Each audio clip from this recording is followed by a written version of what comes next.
syempre, alamin na natin kung paano ginagawa, paano yung proseso. Oo, yan. Kaya makakasama natin si Sir Joel Katigbak para ituro sa atin kung paano nga ba nakukuha yung honey. Itong sa mga tinuro sa atin ni Sir Joel Katigbak, yung pag-smoke sa mga bees para kumalma sila.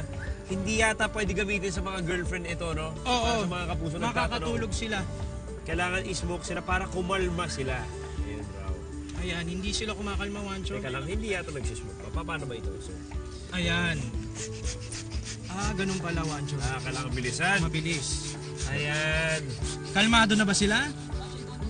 Alright, Ayan. After ng smoking, sir, anong sunod na procedure na gagawin? I-pull out mo lang siya. Pull out natin yung frame. Okay, so itong procedure na to para makuha yung honey sa mga bees. Tapos scrape natin siya. Okay. Ay, ganyan pala yan. Tapos ilalagay natin yung frame na yan frame sa extractor. extractor. Dito sa extractor. Ito yung extractor na tinatawag nila.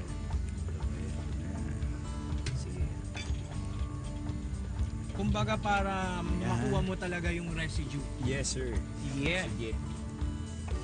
Mabait na mga European bees, oh. Oo, mabait pala ang mga European honeybees. Hindi yata tayo pwedeng gumalaw-galaw masyado kasi nabibigla sila at nangsistig sila kapag makulit ka raw. Huwag ka matataranta. Ayan.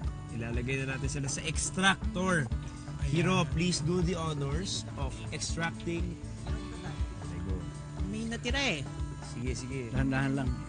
Dahan-dahan lang daw kasi pag nabulabog mo sila, alam mo na mga kapuso. Oo. Uuwi kang iiyak. Maga ang iyong Magaha ang iyong kamay. Ayan at syempre pag na-extract na natin siya mga kapuso, dito na yan. Ayan, makikita nyo. Sinasala na dito yung residue. Okay. Tapos ilalagay na natin sila sa isang bote. Ayan. Dito na papasok yung mga products, Wanjo, no? Ito na yung mga products. Alam nyo ba mga kapuso, yung honey hindi daw nasisira yan. Pinapalakas niyan ang immune system at nagbibigay ginhawa sa mga may ubo, katulad ko, may ubo ko ngayon, at sore throat, and also asthma. Ayan, at maganda rin daw kasi ito sa balat dahil sa antioxidant at moisturizing benefits nito. Gaya nito, yan, yung ito yung honey pure honey. Ito ba yung honey cider? Ito yung pure honey. Yan yung pure honey. Okay. Ito, titikman ko yung honey cider. At bukod dyan, meron din silang honey soap, bro. Ano yan? Ang sarap, parang nagki-clear nga yung throat ko na kaagad. Titikman ko. Sige. Alright, ngayon naman, may game tayo, Hero. May game tayo para sa mga taga dito. Excited ka na ba? Kamusta ang feeling mo? Di ba? Parang di ba? Clear na. Ang sarap, napakasarap. Okay, speaking of game, meron tayong mga kapuso dito na kumasa sa ating pag-games. Oo, ito yung challenge natin sa kanila, Wancho. Oy, may mga nakasabit na balloon bees at sa loob ng balloon na yan, merong isa honey na caricature of a honey. Yes. Ngayon, meron tayo, ilang pairs yan?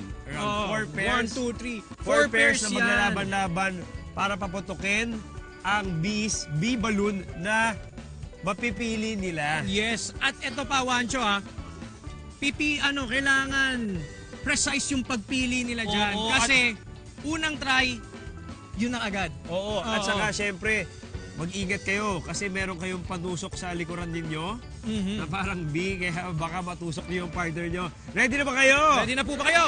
Alright! Sige, simulan nyo na yan! Pumwesa muna kayo. Namili sila? Sige. Ayan, namimili na Hindi sila. na sila Wancho. namili. Kung kanina sa tapat nila, yun ay pinili nila. Okay. Ready, set, go! Ayan. Iba't ibang technique ang ginagamit po nila. Ayun! Pero May laman meron ba? May laman ba na honey? Sige po. Sige. Honey ba yan, sir? Papel yan eh. Putukin niyo pa po yan. Ay, ito! Ito na, Wancho! Yan na ba yun? Ito na ba yun? Yes! Ayan! Congratulations! Sir. Ano pangalan mo, sir? Dennis, sir! Hi, Dennis. Dennis, ate. Hi, Ay, Dennis Barbie. and Barbie. Congratulations! Anong pakiramdam nyo? Paano nyo naputok yung balloon na yan? Technique lang Technique kailangan. lang yan. Ayan. Patience is a virtue, mga kapuso. Meron kayong papremyo galing sa unang hirit. Ayan. Mga school supplies and other different surprises para sa inyo. Congratulations!